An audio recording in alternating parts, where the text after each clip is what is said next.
Quick lessons from books. Loserthink by Scott Adams. What is loserthink? It is unproductive ways of thinking. Well, loserthink sounds stupid.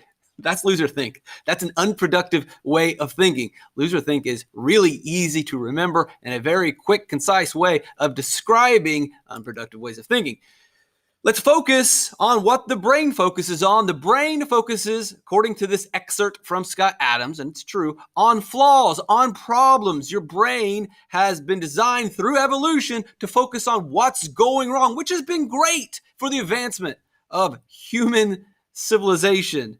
But it is not so good today. Here's an example. What's your brain focusing on? Even if you don't have OCD, I'm sure you're saying, well, that pencil is out of place. That is what your brain, through evolution, has been designed to do. It's a survival mechanism. Again, you're probably seeing the M&M that is out of place. Even if you don't have OCD, your brain is drawn to that M&M that is out of place. This is a part of evolution. This is the way that our brains evolved for survival. Let's give you some examples. Because your brain is always focusing on problems, that's what it does so that you survive. It does not spend much of its resources or much of its time on what's going right, because there's millions of good things that are happening in your life right now, but you're not thinking about any of them. There's tons of things that are going right and are going as planned, but your brain does not focus on them. First of all, you're alive, but you don't spend any time thinking about being alive. Doesn't cross your mind. You have a computer. How cool is that? You have a computer, but you don't spend any time appreciating and loving your computer. You don't spend every second of every day thinking about, I'm alive, I'm alive, I'm alive. I've got a computer, I've got a computer. You've got a shelter above your home. These are pretty amazing things that are going right and are working out for you, but you don't think of it. And you're probably looking at the picture and go, well, I've got a home, but it's not as nice as that. Exactly. You're focusing on the flaw. You're focusing on the problem. I wish I had a bigger house. I wish I had a better computer. Or I'm alive, but I've got this ache in my elbow. Your brain finds the flaws, and it's not your fault. Everyone's brain has been designed to do this. All human beings do this, but some of us are able to control this more than others, and we're a little bit more successful when we can control our brain and maybe not focus or dwell on negativity. Now, this is not your fault. It's part of evolution. Imagine the cavemen who would have spent all day absorbing what was going right and noticing all the beauty in the world and focusing on everything that's going well. And then, well, they probably would get eaten by a dinosaur. If they spent their time focusing on what was good and great and perfect, they weren't spending any time on what is going wrong, what could go wrong, and they would let their natural defense mechanisms, their survival mode, go under. They need to focus on, what's that noise over there? Who's that over there? What's that rustling in the bush? They need to be on high alert to survive. And so the brain evolved to always be on high alert. Apparently, wedding photos, running from dinosaurs, that's a thing. I didn't do it, but to be honest, I kind of regret and I kind of wish I would have. I mean, they even got Jeff Goldblum in this one, so that's pretty cool. I'm sure that all of these pictures are licensed, and I'm going to get in trouble. If I used your wedding photo, you probably like it. I mean, you did this on purpose, so don't come after me like, you used my wedding picture without my authority. Don't you want people to look at this? Isn't this the whole thing? Anyway, if the cavemen spent all their time focusing on what was going right and not focusing time on what was going wrong, they probably would have died. They would have been eaten by dinosaurs. Now, at this moment, you're probably saying what everyone says when they read Scott Adams' Loserthink is, hey, you fool, human beings weren't alive when the dinosaurs were alive. Exactly. Your brain's a flaw finder. You found that problem. When people mention, oh yeah, we would have been eaten by dinosaurs. No, we weren't alive during it. Exactly. Your brain is constantly focusing on negativity because that's what it's designed to do. It's an evolutionary trait for survival so that we don't get eaten probably by wolves and bears, not necessarily dinosaurs, but we're always trying to be alert. That's what the brain does. The problem is that the news media knows that our brain naturally looks for problems. Your brain has evolved to naturally look towards fear, towards survival. And so the news, knowing that's what your brain will naturally do, feeds it and locks you in. And they don't care if they destroy your mind because they're making tons of money off of it. They don't care. So what actually is scientifically happening in this mode is your brain is getting flooded with cortisol, which is your flight or fight response.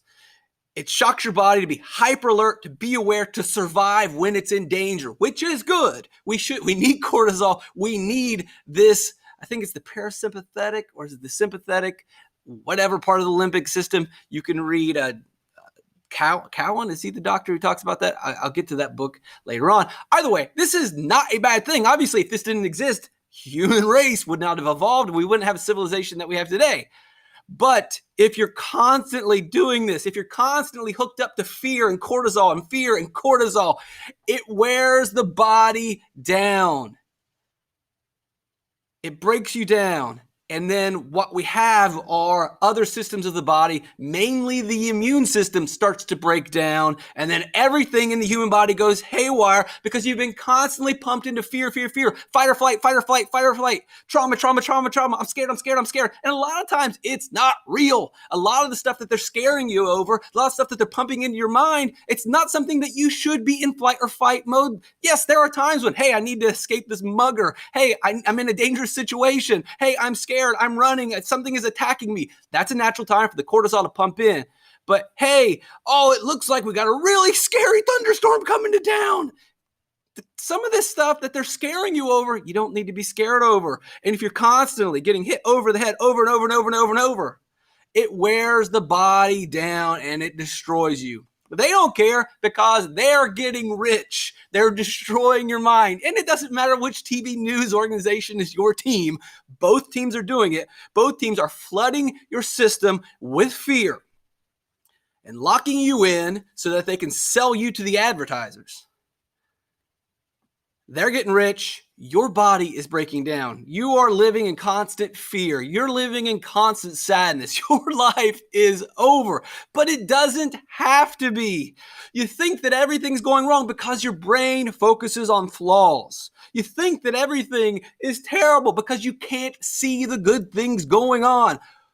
Extreme poverty, the world's population in extreme poverty. It's almost non-existent. That's pretty good. As far as good things in the world go, that's pretty up there. And yet, oh my God, the world is ending. And the news is just pumping in fear, scared, terrible. Everything's dying. Democracy is going to be gone. We got blah, blah, blah, blah. Literacy rates. Basically, everyone can read. Wow, that is amazing. No, I'm sorry. The world's ending. Fear, scare, terrible, fight or flight, cortisol.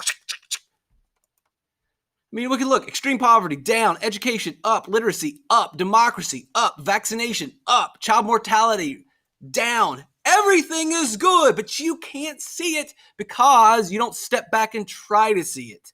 We aren't being attacked by wolves anymore. There aren't dinosaurs, and there never were dinosaurs going to chew you in half. You don't have to always be on high alert. You don't have to jump about the wrestling in the bush. You don't have to worry who's knocking at your door. You don't have to worry about these things. You have to stop worrying about everything that could go wrong and start focusing a little bit more on the things that are going right. I'm not saying completely abandon it, but hey, you need to start thinking about it.